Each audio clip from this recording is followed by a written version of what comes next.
brightest and comes to our rescue.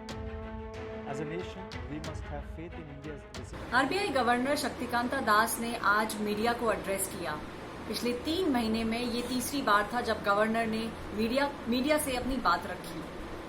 सबसे important बात जो उन्होंने कही वो ये थी कि जो इंडिया का जीडीपी है वो इस साल, इस फाइनेंशियल ईयर में लग रहा है कि नेगेटिव से लेके 1% के बीच में रहेगा।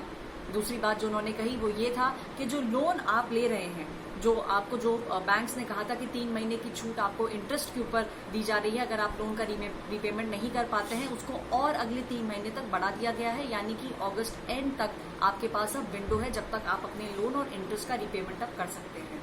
उन्होंने एक और बात कही कि आरबीआई इस समय बहुत कड़ी नजर रख रहा है कि इन्फ्लेशन पे और इकोनॉमिक एक्टिविटी के देश पे इस समय किस तरीके की चीजें चल रही हैं, और उन्होंने कहा कि अगर आने वाले दिनों के अंदर आरबीआई को स्टेप इन करना पड़ेगा तो आरबीआई दोबारा स्टेप इन करेगा।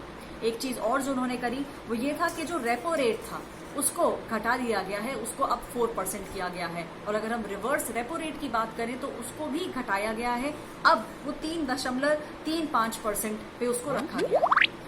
एक और बात जो उन्होंने कही वो ये थी कि मेजॉरिटी ऑफ द पैकेज जो था, जो 20 लाख करोड़ का पैकेज सरकार ने दिया था, उसमें से अब तक सबसे ज्यादा जो मदद आई है वो आरबीआई की तरफ से आई है। अगर हम सरकारी आंकड़ों की बात करें तो 20 लाख करोड़ के पैकेज में से लगभग 8.5 लाख करोड़ की जो मदद है वो आरबीआई की तरफ से है।